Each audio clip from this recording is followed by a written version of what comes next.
साहब मैं हूं हिमांशु द्विवेदी और स्वागत है आपका हमारी खास पेशकश चर्चा में। चर्चा के तहत आज हम देश की सीमाओं को लांघकर एक बार फिर अंतर्राष्ट्रीय विषय पर बातचीत करेंगे। पर यह हमारा विषय बहुराष्ट्रीय नहीं बल्कि दो देशों के परस्पर संबंध पर आधारित है। उनमें से एक देश मतलब हमारा देश भारत है और दूसरा देश कनाडा है। अतीत में कनाडा के साथ में हमारे रिश्ते खट्टे मीठे रहे हैं, पर कभी भी हमने कनाडा को दुश्मन देश की निगाहों से नहीं देखा। कनाडा दुनिया का एक महत्वपूर्ण देश है, अपने सामर्थ्य के लिए जाना जाता है। भारत में तमाम युवा ऐसे हैं जो विदेश में बसने के सपने के साथ अपनी उम्र गुजारते हैं। उनमें जिन देशों के संदर्भ में वो अपना संजोते हैं उनमें से कनाडा भी एक महत्वपूर्ण देश है। किसी समय पर इंग्लैंड और अमेरिका भारतीयों की पहली पसंद के तौर पर देखा जाता था। बदलते वक्त के साथ ऑस्ट्रेलिया और कनाडा ने भी वो जगह ली, फिर न्यूजीलैंड को भी वह दर्जा मिल गया। तो कुल मिलाकर यह देश सपनों का देश है। भारत के बहुत बड़ी आबादी का एक हिस्सा कनाडा में अपने खुशहाल जीवन के सपनों के साथ मौजूद है। खास तौर पर पंजाबी मूल से ताल्लुक रखने वाले लोगों की संख्या कनाडा में न केवल बड़ी संख्या में है बल्कि प्रभावी स्थिति में है। प्रभावी स्थिति में आप इस दृष्टि से देखिए कि जब 2015 में जस्टिन ट्रूडो की सरकार अस्तित्व में आई थी तो उस समय पर 17 सिख समुदाय से ताल्लुक रखने वाले लोग सांसद के तौर पर चुनाव जीतने में सफल रहे थे। और इतना ही नहीं, ट्रूडो की सरकार में 4 सिख सांसदों को मंत्री भी बनाया गया था। जब एक साल बाद जस्टिन ट्रूडो भारत आए थे तो उन्होंने कहा था कि इतना प्रतिनिधित्व तो भारत की सरकार में भी नहीं है जितना सिखों को हमने अपने देश में दे रखा है। यह अलग बात है कि आबादी की दृष्टि से अगर बात करते हैं तो वहां भारतीयों की या पंजाबियों की इतनी बड़ी तादाद नहीं है कि उन्हें राजनीतिक दृष्टि से इतना बड़ा दर्जा मिले। कुल जमा अगर 4 करोड़ की आबादी कनाडा की है तो उसमें भारतीयों की संख्या बामुश्किल 15 से 20 लाख के बीच बताई जाती है। पर राजनीतिक दृष्टि से इतना महत्वपूर्ण हैसियत इसलिए है क्योंकि आर्थिक दृष्टि से इस समुदाय ने ठीक ठाक हैसियत वहां पर बना रखी है। पर हम इतनी बातचीत क्यों कर रहे हैं? इतनी बातचीत हम इसलिए कर रहे हैं कि पिछले कुछ समय से हमारे संबंध कनाडा के साथ कमोवेश वैसे दिखाई दे रहे हैं जैसे संबंध हमारे कभी पाकिस्तान या चीन के साथ रहते हैं। नरेंद्र मोदी के देश के प्रधानमंत्री बनने के साथ एक बड़ा अभियान जो भारत सरकार ने चलाया वो था दुनिया के बीच अपने संबंधों को नई ऊंचाई देने का। हमने कई ऐसे देशों के साथ भी संबंधों की नई कहानी लिखने की कोशिश की जिसमें वह भारत को कमतर न आंकते हुए अपने समान की स्थिति में देखें। भारत ने अपने आप को एक ग्लोबल लीडर के तौर पर प्रस्तुत करने की कोशिश की। इसके लिए प्रधानमंत्री नरेंद्र मोदी ने अनगिनत दौरे किए, तमाम नेताओं के साथ व्यक्तिगत किस्म का संवाद स्थापित किया और संवाद की इंतहा ये रही कि इजरायल के प्रधानमंत्री उन्हें अपना निजी मित्र बताते हैं। राष्ट्रपति पुतिन के साथ अगर उनके मधुर संबंध दिखाई देते हैं तो जेलेंस्की के साथ भी उन्हें गले मिलते देखा जाता है। अगर ट्रंप उनके संदर्भ में सम्मान व्यक्त करते हैं तो वही सम्मान बराक ओबामा या जो बाइडेन के द्वारा भी दिखाया जाता है। ऐसे हालात के बीच में चीन और उसके बाद कनाडा हमारे लिए सवालिया निशान बनकर खड़े हुए हैं। पिछले 1 साल से कनाडा के साथ हमारे संबंध बेइंतहा खराबी के दौर से गुजर रहे हैं। कनाडा का जब जिक्र आता है तो सब कुछ अच्छे के साथ साथ हमारे मन में एक कटुता जो पैदा होती है वो होती है कि वहां पर बैठे हुए कुछ लोग भारत विरोधी गतिविधियों को अंजाम देने में जुटे रहते हैं। अलग खालिस्तानी राष्ट्र की मांग के साथ में जिस किस्म के संदेश कनाडा से आते हैं वो हर सच्चे भारतीय का मन दुखा देते हैं। समय समय पर भारत सरकार के द्वारा तमाम तथ्यों के साथ में कनाडा सरकार को ये बताया जाता है कि आपके देश से भारत विरोधी गतिविधियां गैर कानूनी रूप से संचालित हो रही हैं, आतंकी घटनाओं को अंजाम देने के संदर्भ में आपकी जमीन का इस्तेमाल हो रहा है। लेकिन भारत सरकार का यह आरोप है और विशेषकर जस्टिन ट्रूडो की सरकार के संदर्भ में यह आरोप है कि वह इस पर ध्यान नहीं देता है। ताजा मामला कुल जमा यह है कि जस्टिन ट्रूडो ने सीधे अपनी संसद में यह आरोप लगाया है कि भारत उनके देश की संप्रभुता का उल्लंघन किया है। एक घोषित आतंकी निज्जर की हत्या के मामले में जस्टिन ट्रूडो का आरोप है कि उसमें भारत सरकार और भारत सरकार के अधिकारियों की संलिप्तता है। मामला यही नहीं रुका है, भारत के 6 राजनयिकों को निष्कासित करने के संदर्भ में भी खबरें कनाडा से आई हैं।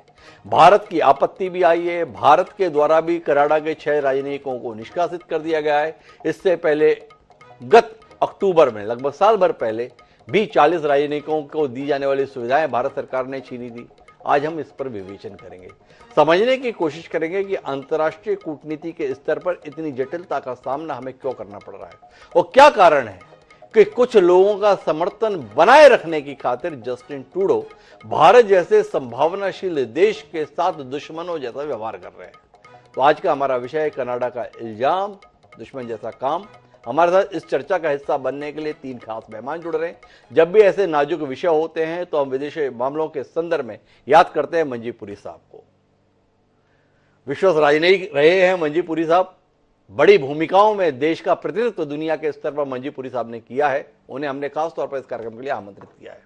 विदेश मामलों के जानकार डॉक्टर ब्रह्मदीप अलूने जी भी हमारे साथ में हैं और साथ ही साथ हमारे साथ में धर्मपाल जैन जी हैं, वरिष्ठ पत्रकार है कनाडा से। उन्हें इतने ऑड समय में, विषम समय में हमने याद किया है। आप तीनों मेहमानों का स्वागत है। चर्चा की शुरुआत मंजी पुरी साहब से करते हैं और पुरी साहब से जानने की कोशिश करते हैं, कुछ लाख लोग, कुछ हजार लोग या कुछ दर्जन लोग, एक देश जो 140 करोड़ आबादी का है, गैर महत्वपूर्ण सा दिखाई दे रहा है जस्टिन ट्रूडो की नजर में। क्या ऐसा कर दिया उन लोगों ने, या क्या कुछ कर गुजरे हैं हम जो रिश्ते इस मुकाम पर आ रहे हैं? थोड़ा रोशनी दीजिए ना पुरी साहब। हिमांशु जी, बहुत बहुत धन्यवाद, आपने मुझे बुलाया। देखिए, मेरा बिल्कुल क्लियर मानना, और मैं आपकी रिपोर्ट से बहुत प्रभावित हूँ। बहुत अच्छी तरह आपने सबको समझाया। देखिए, पहले जरा भारत की स्थिति को जरा नोट करते हैं जी। भारत अब दुनिया में सबसे बड़ा देश है, पॉपुलेशन 5th लार्जेस्ट इकोनॉमी है, और हम जो भी कहें, कुछ ना भी करें, तब भी 3rd लार्जेस्ट इकोनॉमी दुनिया में बनी। ये किसी भी विकसित देश, डेवलप्ड नेशंस जो होते हैं, उनके लिए बहुत बड़ा कंट्री ऑफ इंटरेस्ट हो जाता है, क्योंकि हमारे पास बहुत बड़ी मार्केट है, हम बहुत बड़ी कारना चीजें उनके साथ कर सकते हैं। यानी आर्थिक दृष्टि से भारत बहुत ही इंपॉर्टेंट कंट्री है, किसी भी कंट्री को हमारे साथ ट्रेड, इकोनॉमिक रिलेशन कर। दूसरी बात ये नोट करिएगा, ये जो चाइना उभरता हुआ है, ये वेस्टर्न वर्ल्ड वगैरह के लिए सर्टनली बहुत बड़ा कंपटीशन हो गया।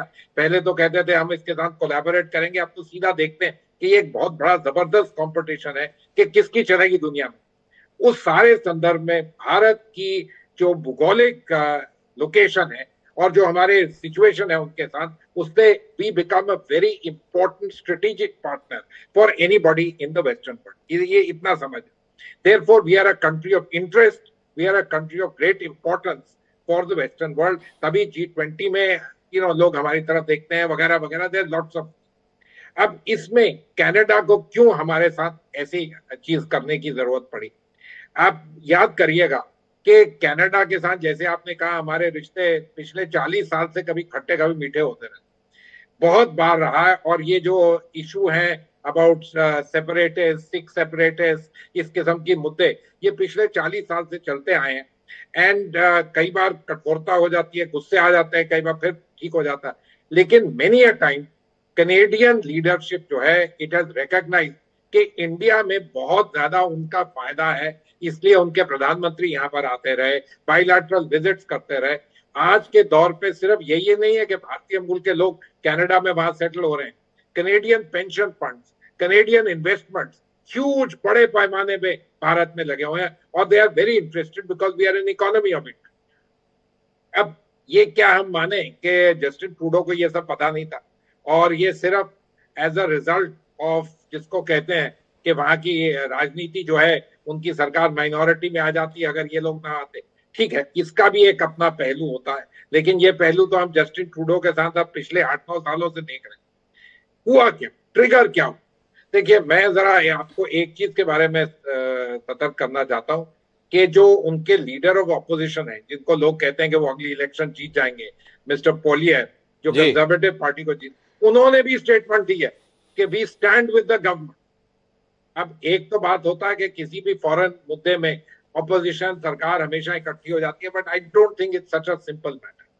आई think we need to understand कि हमारी जो इंटरेस्ट हैं, जो चीजें हम उनको कहते हैं, for whatever political reason, वो उनको नजरअंदाज या उस पर तवज्जो नहीं देते थे। लेकिन कुछ ना कुछ वो समझते हैं, उनको कुछ मिला है, उनके सारे लोगों को मिला है। लेकिन मैं मानता नहीं हूं कि इसमें भारत की सरकार वगैरह बिल्कुल नहीं, आउट ऑफ द क्वेश्चन। हम लोग बोले जरूर, उन पे प्रेशर जरूर डालें डिप्लोमेटिकली, लेकिन जिस किस्म की जो चीजें उन्होंने कही, मुझे तो ये भी नहीं समझ आता कि वो कनाडा के हित में क्यों है वो चीजें, बिल्कुल नहीं।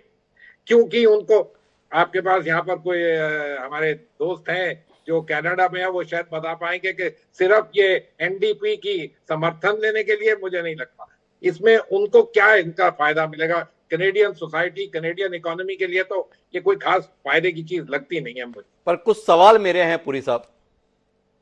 मामला कहां से शुरू होता है? मामला शुरू होता है हिंदुस्तान में आतंकी समझा जाने वाले हरदीप सिंह निज्जर की हत्या से, जो कनाडा में रह रहा था। जस्टिन ट्रूडो की सरकार का यह मानना है तथ्यों की रोशनी में कि उसकी हत्या भारत की एजेंसियों के द्वारा की गई या कराई गई। इसमें भारतीय राजनीतियों की संलिप्तता है और कनाडा उन देशों के साथ अपनी गोपनीय सूचनाएं साझा करता है जिन्हें 5 आइज के नाम से जाना जाता है, जिसमें अमेरिका भी एक महत्वपूर्ण सदस्य है, उसके साथ ब्रिटेन भी है, ऑस्ट्रेलिया भी है, न्यूजीलैंड भी है। और जस्टिन ट्रूडो जो आरोप लगा रहे हैं, उन आरोपों को गंभीरता से लेने की हिमायत अमेरिका भी कर रहा है।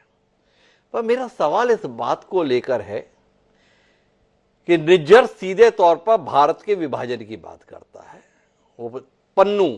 वो सीधे तौर पर कत्लेआम की बात करता है, कनाडा की धरती पर बैठकर करता है। यह अमेरिका इजराइल के संदर्भ में बताता है कि इजराइल को अधिकार है लेबनान में जाकर हजारों लोगों को मार देने का अपनी सुरक्षा के लिए। वो अमेरिका यह भी बता रहा है कि ईरान पर भी हमला किया जा सकता है, अपने लोगों की सुरक्षा करने का उसे अधिकार है।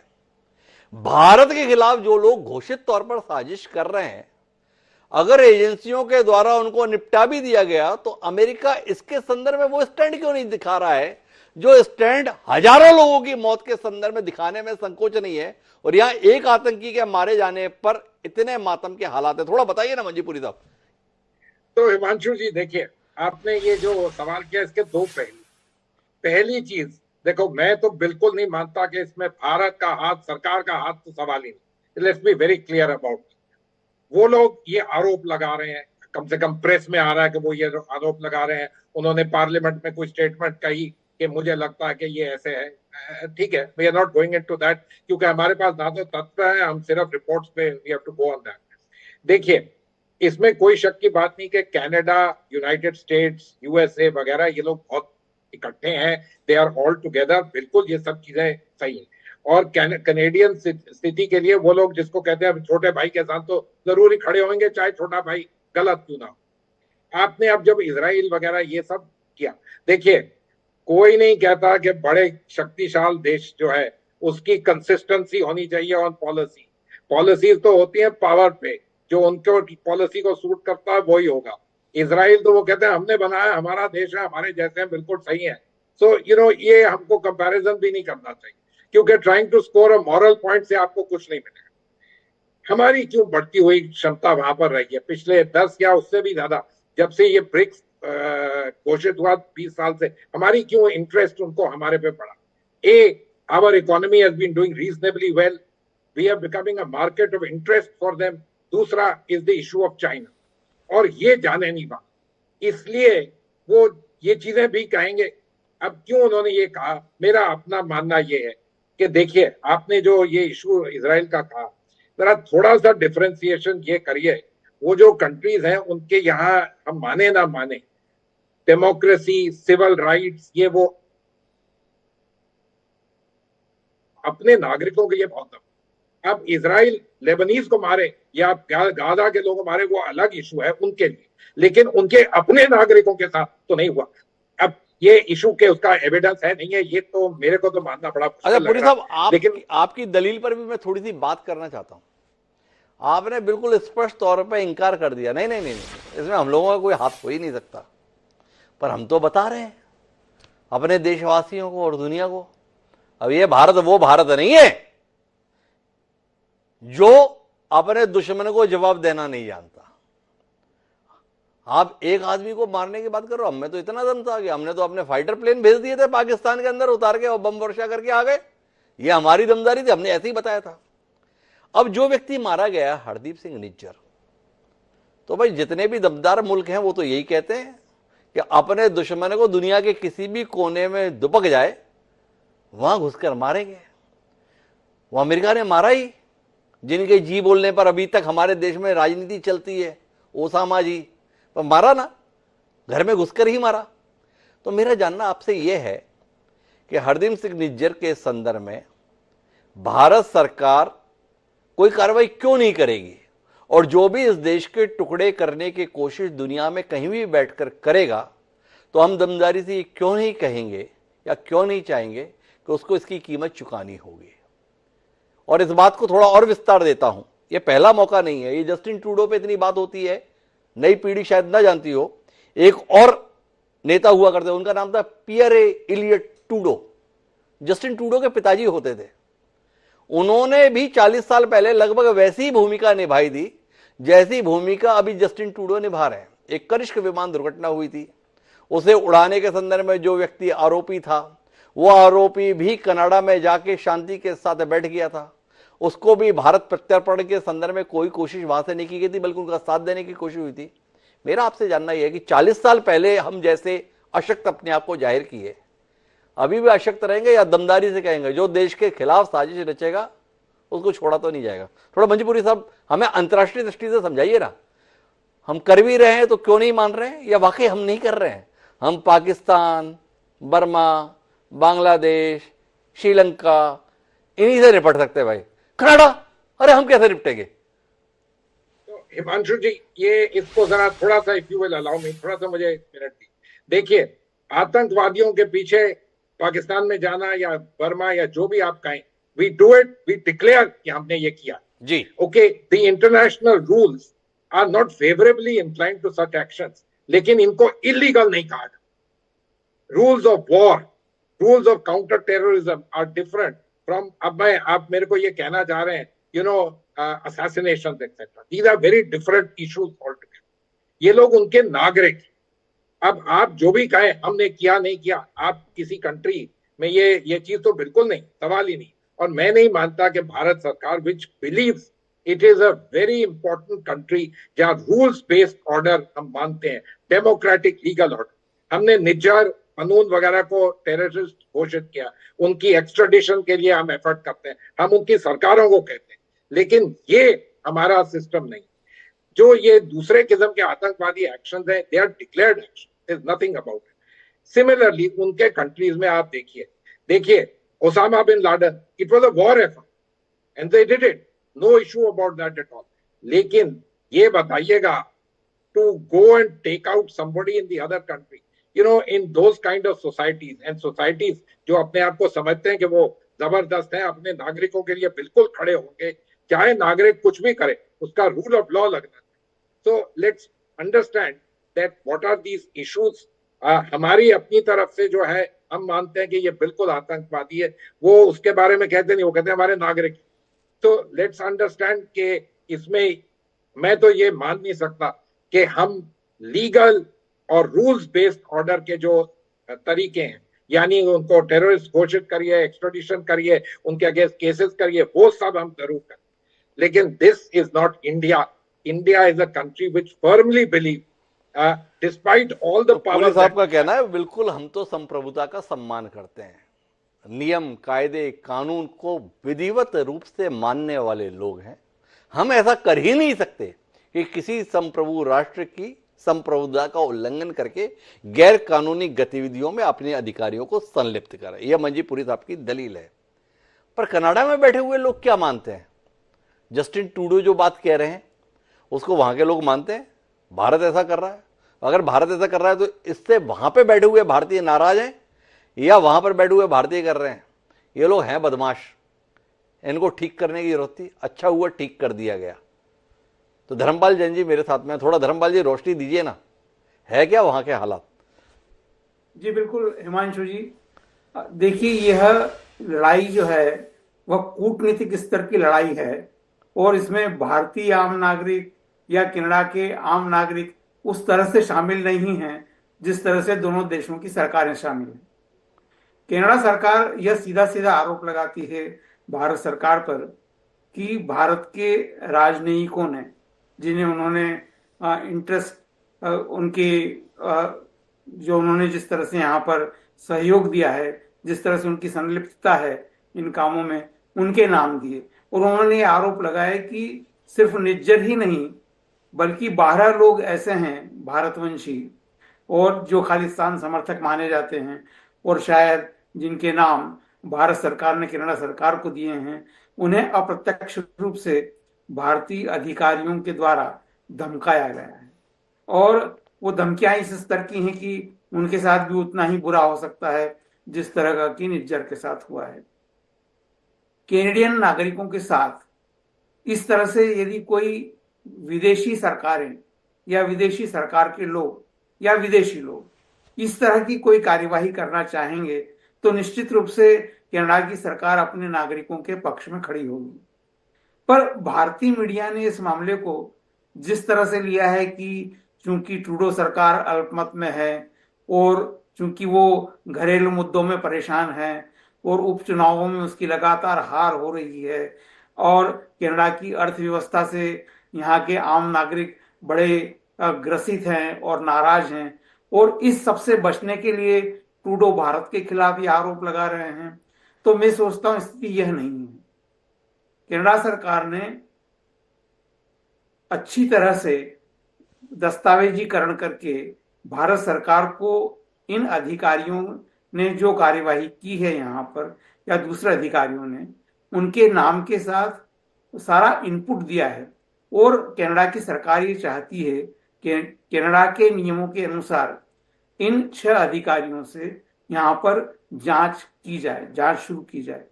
अब पुरी साहब जानते हैं कि एक डिप्लोमेटिक इम्यूनिटी भारत के हर उस कर्मचारी या अधिकारी के पास है जो कि राजनयिक का दर्जा रखता है, और उसके खिलाफ यहाँ की सरकार या यहाँ की पुलिस किसी तरह की कोई पूछताछ नहीं कर सकती है।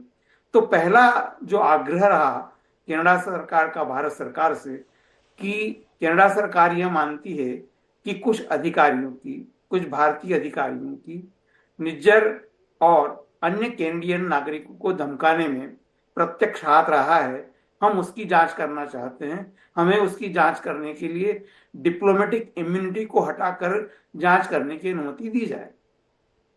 पर भारत सरकार ने इस मामले को ज्यादा तवज्जो न देते हुए सीधे ही दूसरे आरोप भारत ने लगा दिए, और यह सर्वविदित है कि खालिस्तानी गतिविधियां यहाँ पर पनप रही हैं और खालिस्तान के प्रति यहाँ के सिख समुदाय के एक अंश का समर्थन है।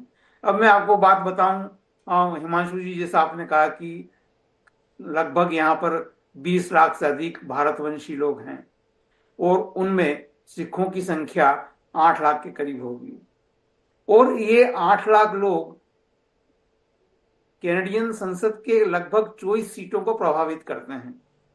और जगमीत सिंह जो यहाँ की नेशनल डेमोक्रेटिक पार्टी के अध्यक्ष हैं और जो कुछ दिनों पहले तक ट्रूडो अल्पमत सरकार के साथ मिलकर साझा सरकार चला रहे थे, वो एक किंग मेकर की भूमिका में है। तो ये आप मान के चलें कि भारतवंशी कनाडा में हमेशा किंग मेकर की भूमिका में रहेंगे। इसलिए जो फिलहाल की 3 नेशनल पार्टियां हैं, लिबरल पार्टी जो वर्तमान में सरकार में है, किंग मेकर की भूमिका में नेशनल डेमोक्रेटिक पार्टी और विरोधी पक्ष कंजर्वेटिव पार्टी, तीनों यह मान करके चल रही हैं कि भारत ने जो कुछ कनाडा के साथ किया है, खालिस्तानी मामलों में यहाँ के नागरिकों को धमकाने का काम, वह असहनीय है और उसकी जांच की जाना चाहिए और भारत सरकार को इसमें सहयोग देना चाहिए।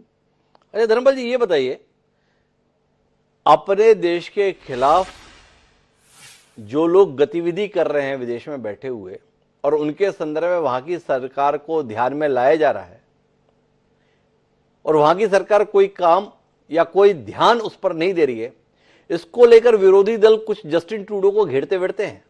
भाई इस बात पर तो नाराज है भारत ने इनको क्यों धमका दिया तथाकथित रूप से। इस बात पर उनका क्या कहना है कि ये लोग वहां पर बैठे बैठे जो धमकी देते हैं, खून की नदियां बह जाएंगी, इतने धमाके होंगे, ऐसे विभाजन होगा, ऐसे टुकड़े होंगे, इसके संदर्भ में लोगों का क्या नजरिया थोड़ा बताएंगे। जस्टिन ट्रूडो और वहां के अन्य राजनीतिक दल अपने देश का इस्तेमाल दूसरे देश की शांति भंग करने देने के लिए इस्तेमाल होने दे रहे हैं, इस पर कोई नजरिया है? अब देखिए, जहां तक तीनों राजनीतिक दलों की स्थिति है, भारत सरकार का जो वर्तमान कदम है उससे तीनों लोग असंतुष्ट हैं। पर कनाडा की पुलिस के काम करने का ढंग भारतीय पुलिस के काम करने के ढंग से बहुत अलग है। कनाडा की पुलिस कनाडा की सरकार से स्वतंत्र रूप से काम करती है और मैं नहीं सोचता कि कनाडा के कोई राजनेता कनाडा की पुलिस के ऊपर दबाव डाल करके और उनको कह सकते हैं कि आप इस तरह से काम करिए या इस तरह से रिपोर्ट दीजिए।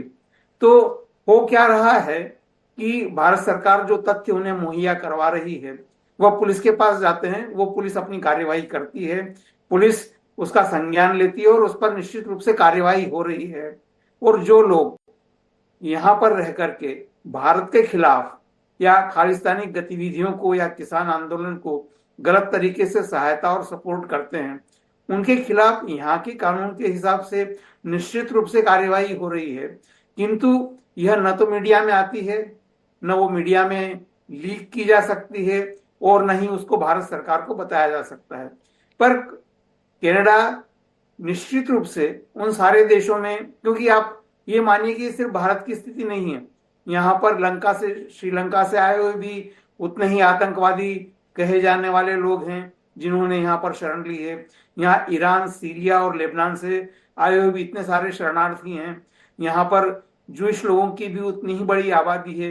तो ये कहो आप कि संसार में अपनी अपनी सरकारों से जितने भी असंतुष्ट लोग हैं वो कनाडा में आकर के बसे हैं और उन्होंने कनाडा में शांतिपूर्ण जीवन वो बिता रहे हैं। मतलब कनाडा में आके खुद तो शांति से रहते हैं, पर जहां से आए हुए वहां पर अशांति कैसे बने और कैसे बनी रहे इसके लिए पूरी ईमानदारी से काम करते हो। इसमें कनाडा सरकार को कोई दिक्कत नहीं होती है।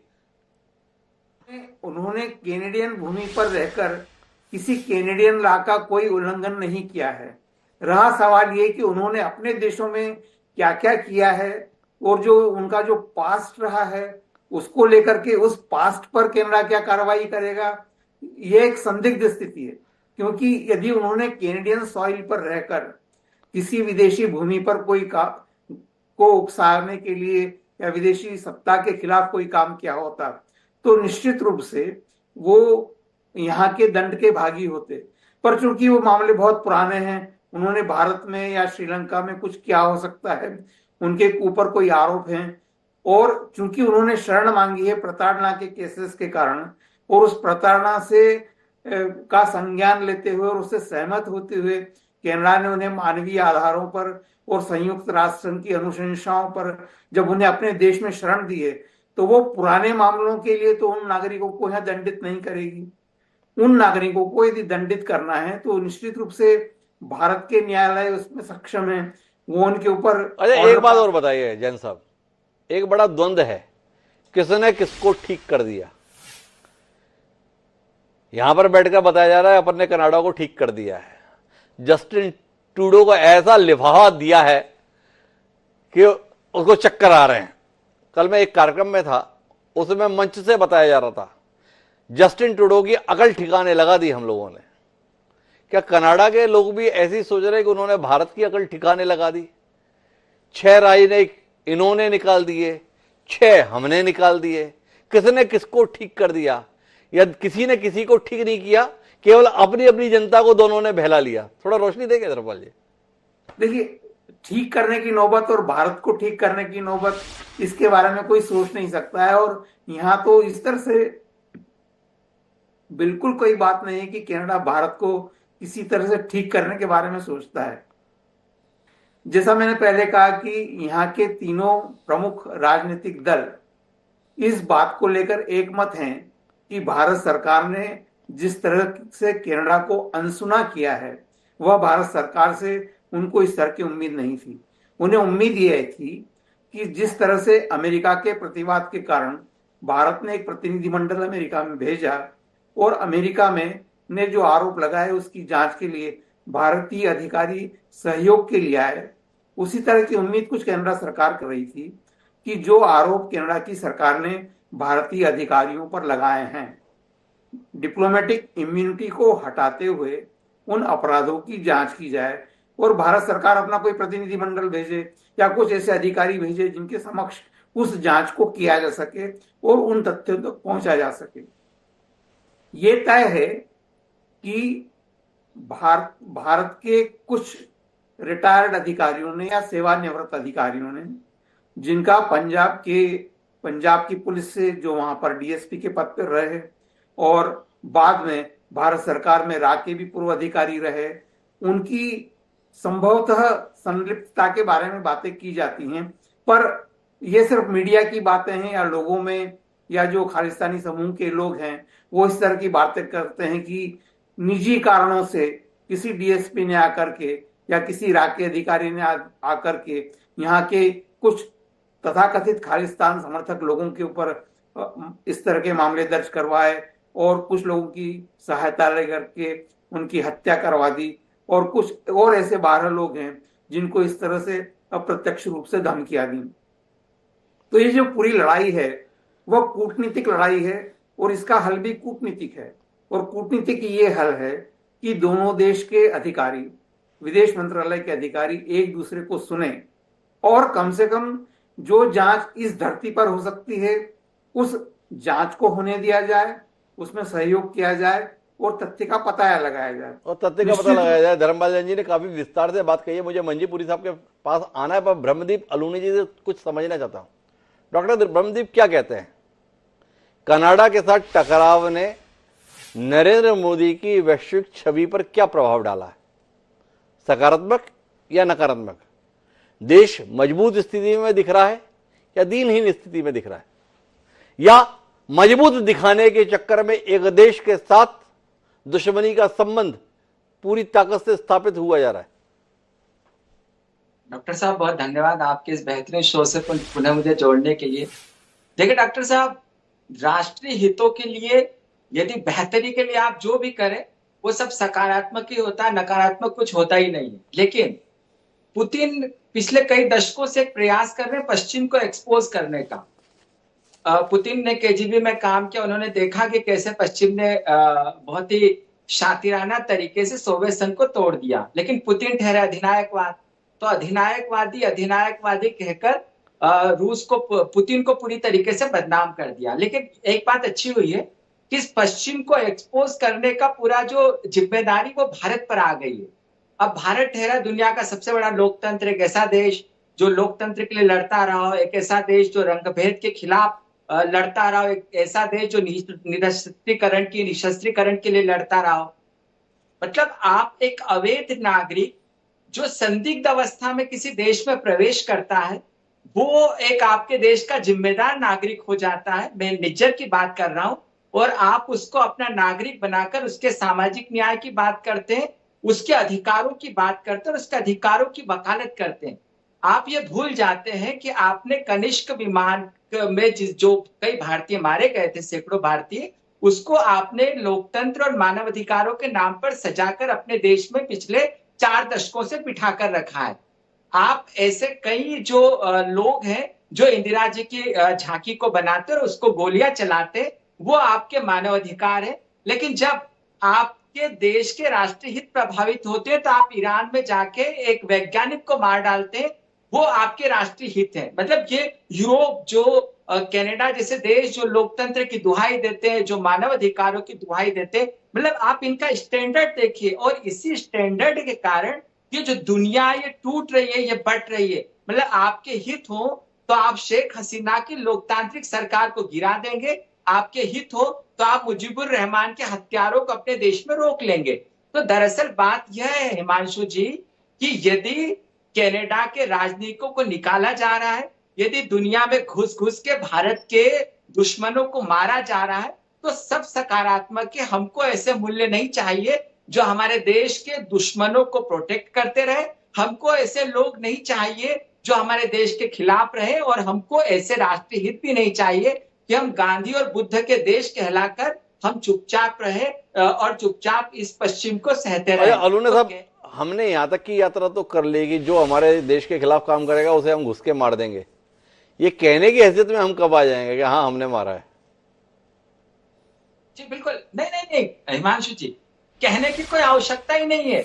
आप खूब मारिए, देखिए इजराइल खूब मार रहा है, इजराइल कभी स्वीकार नहीं करता है, अमेरिका भी ऐसा ही करता है, अमेरिका भी यदा कदा स्वीकार करता है। तो हम उस अब देखिए पुतिन तो बदनाम हो गए, लेकिन भारत जो है, भारत बहुत बेहतरीन तरीके से काम कर रहा है, भारत बहुत अच्छे से जवाब दे रहा है। लेकिन भारत को कभी स्वीकार नहीं करना चाहिए, चाहे फाइव आइज कह दे या कोई कह दे, लेकिन एक संदेश स्पष्ट चले जाना चाहिए कि जो लोकतांत्रिक भारत है वो अपनी संप्रभुता की सुरक्षा के लिए, अपनी सामरिक सुरक्षा के लिए ऐसा करेगा, क्योंकि इसमें कोई संदेह नहीं है। देखिए, लेकिन भारत को एक बात को स्वीकार करना चाहिए और हमारी कूटनीति को एक जगह दुरुस्त करने की जरूरत है कि आप एक देश जो खालिस्तान के चरमपंथियों को अपने देश में रखता है, एक ऐसा देश जो जनमत संग्रह करने की इजाजत देता है, एक ऐसा देश जहां पर आईएसआई के या पाकिस्तानियों का जो हुजूम है वो भारतीय तिरंगे जब झंडे जलाए जाते हैं तो उनके साथ वो हुजूम में शामिल हो जाता है।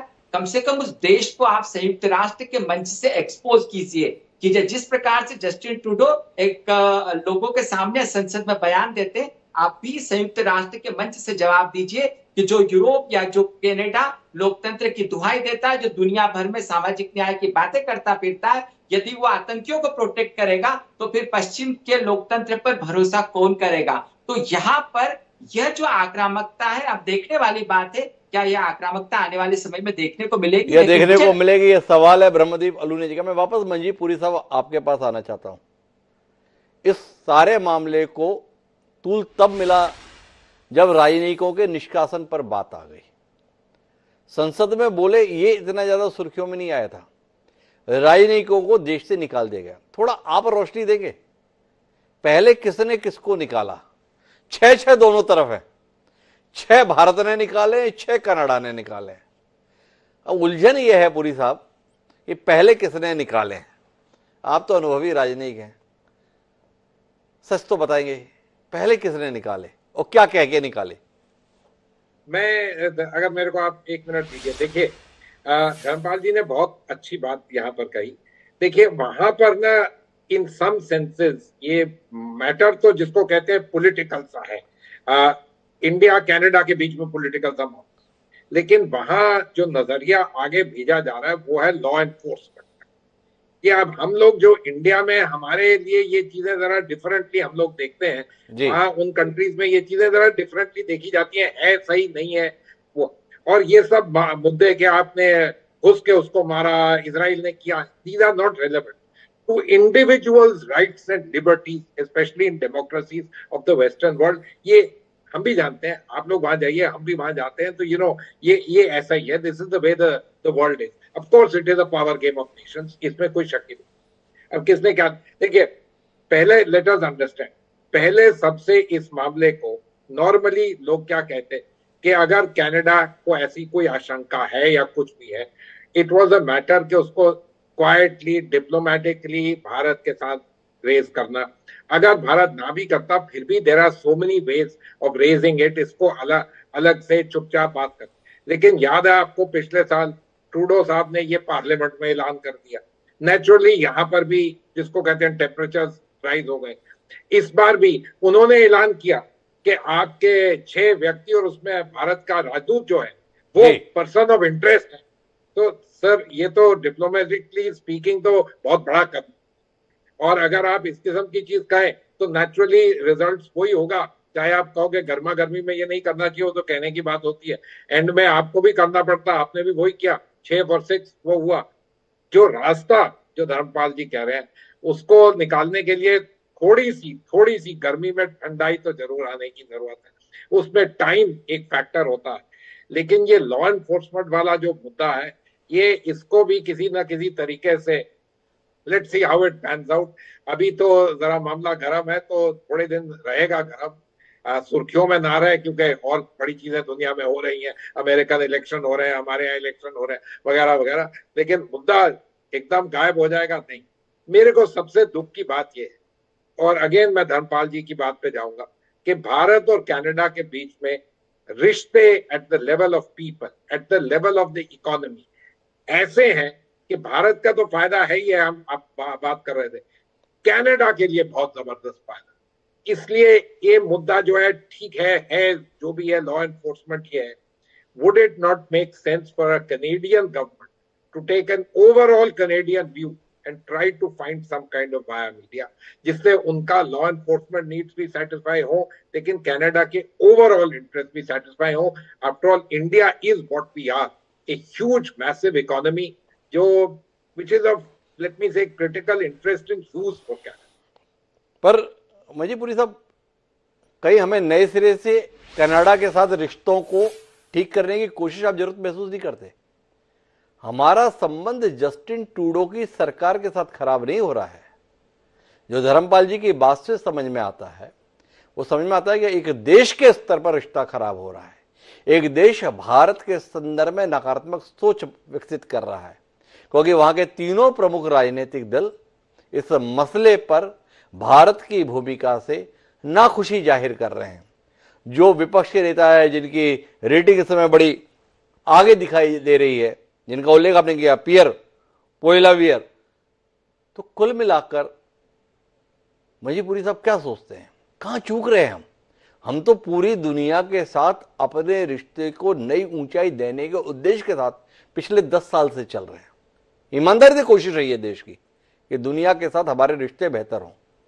कनाडा के मामले में हम चूक रहे हैं। इतना तो हम तब नहीं चूके जब नमस्ते ट्रंप के बाद में जो बाइडेन आए तो भी रिश्ते ठीक ही चला लिया हमने, और अगर ट्रंप अभी फिर आ जाएंगे तो भी रिश्ते ठीक ही चल जाएंगे। वो जेलेंस्की से गले मिलने के बाद भी पुतिन से रिश्ते ठीक ही दिखते हैं हमें।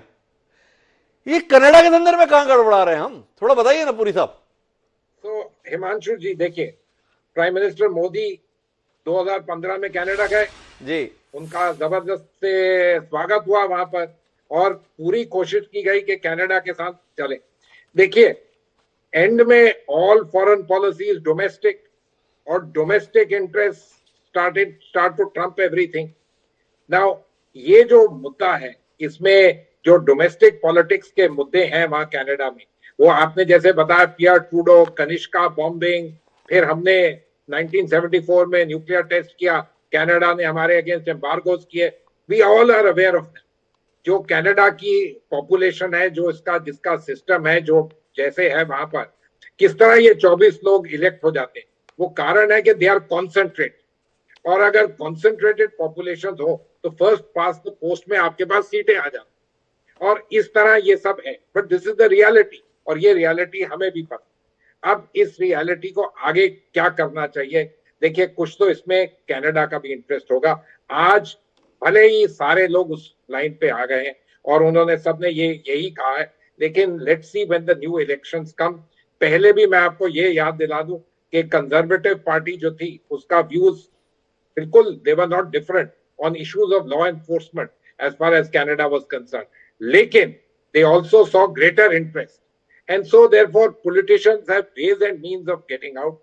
हमारे लिए at the moment is a little more difficult, but Canada में इलेक्शंस हो रही, so we will see what happens, what is the outcome.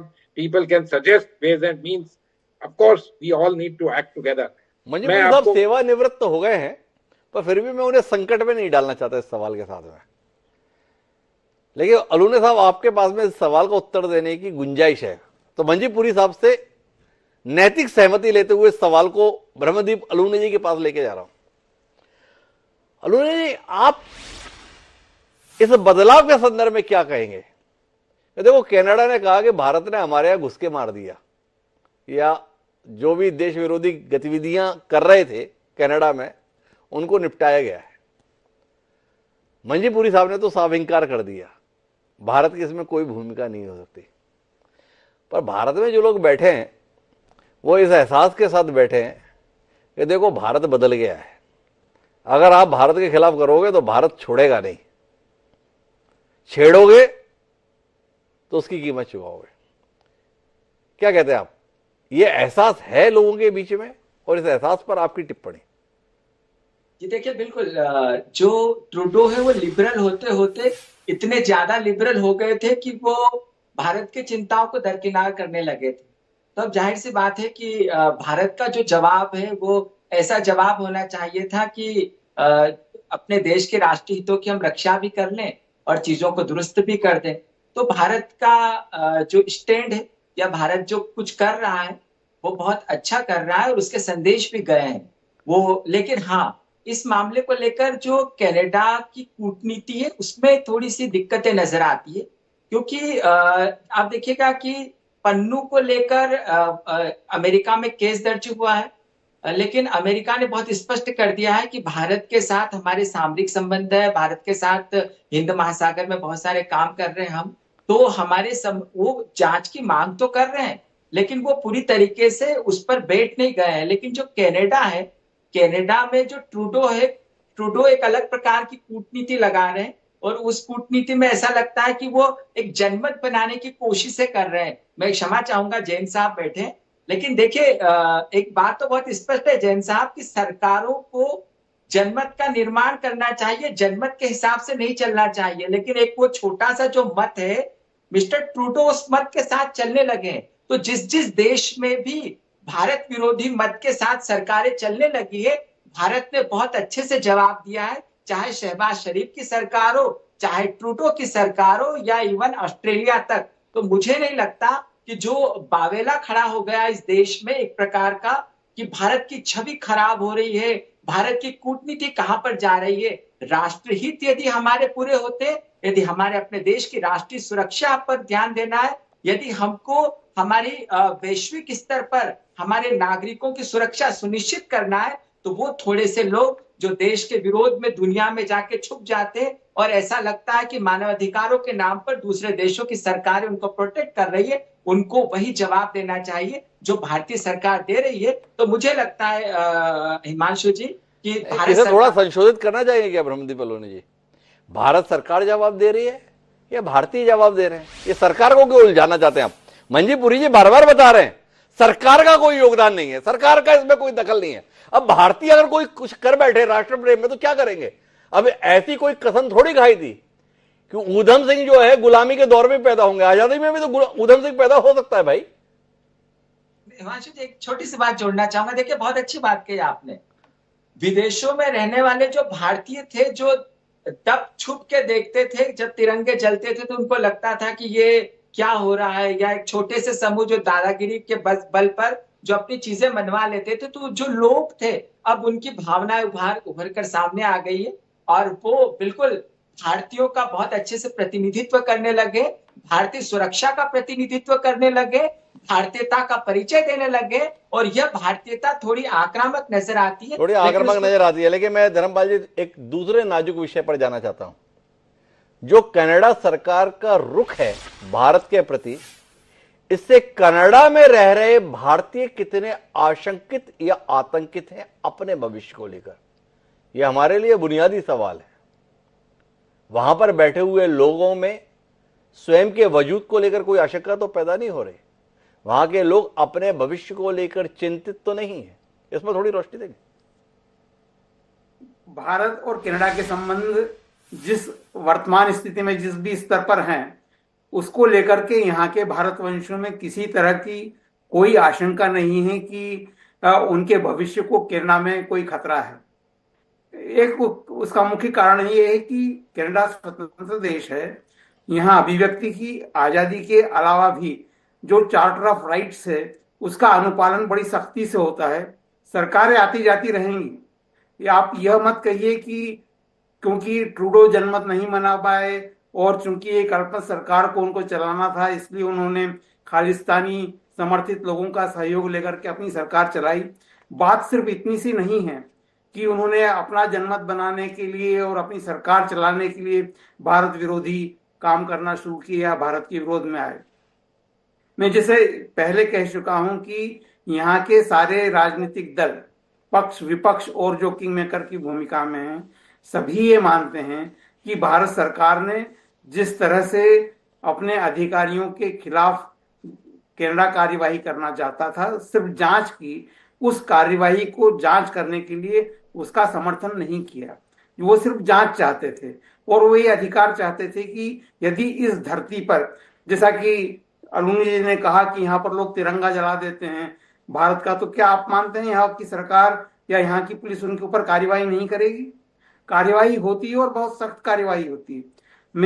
जहां तक मैं पिछले 30 सालों से कनाडा में हूं और सक्रिय रूप से जुड़ा हुआ हूं, मैं ये दावे के साथ कह सकता हूं कि यहाँ की सरकार किसी भी ऐसी गतिविधि को प्रोत्साहित नहीं करेगी जो किसी विदेशी सत्ता के ऊपर किसी भी तरह के प्रतिरोध का या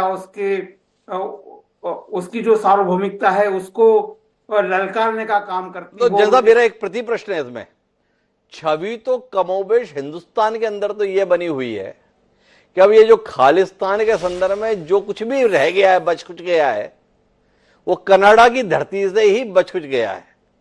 जो पैसा आता है वो कनाडा से आता है और जो गतिविधियां चलती है वो कनाडा से चलती है। मतलब हिंदुस्तान के अंदर तो परसेप्शन, धारणा, मन तो इसी रूप में है कि कुल मिलाकर भारत की धरती से तो खालिस्तान की चाह रखने वालों का नामो निशान मिट गया, वो हसरत भी मिट गई और देश एकजुटता के साथ में है।